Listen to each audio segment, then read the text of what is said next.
يا من يغيث بسم الله الرحمن الرحیم. السلام علیکم ورحمت الله وبرکاتو.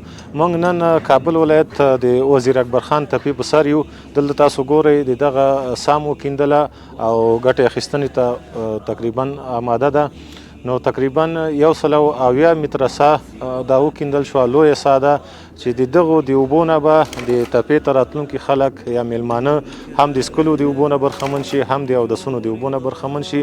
او د دې ترڅنګ ته په وزیر اکبر خان کې چې کوم بوټي دي دغه به انشاءالله دې نه خړوبېږي. نو دغه ټانکۍ ته انشاءالله دا به پورته ولګو او غټه سولري ساه ده.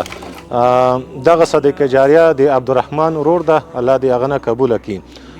نصیر خیریه بنسټ تاسو به ویډیوګانې کتلي، څو میاشتو راهیسې د اوبو رسولو په دې صدقه جاریه کې ډېر فعالیتونه کوي. د ډاکټر صاحب امین الله په سرپرستۍ کې د دوی خپل ځانګړی ټیم ده چې د ساحې سروې کوي چې کوم ځای کې د اوبو ډېر ضرورت وي، ډېرو ځایونو کې د اوبو ډېر ضرورت وي چې خلک ډېر لرې لرې ځایونه د څښاک اوبه راوړي او ډېر په تکلیف وي.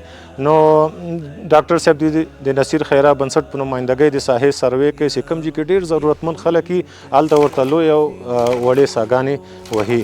نو تاسو هم د اوبو په دغه صدقه کې که حصه اخیستل غواړئ موږ سره رابطه وکړئ. ټولو نه بهترینه صدقه د اوبو صدقه ده. جزاک الله خیر. السحاب الممطر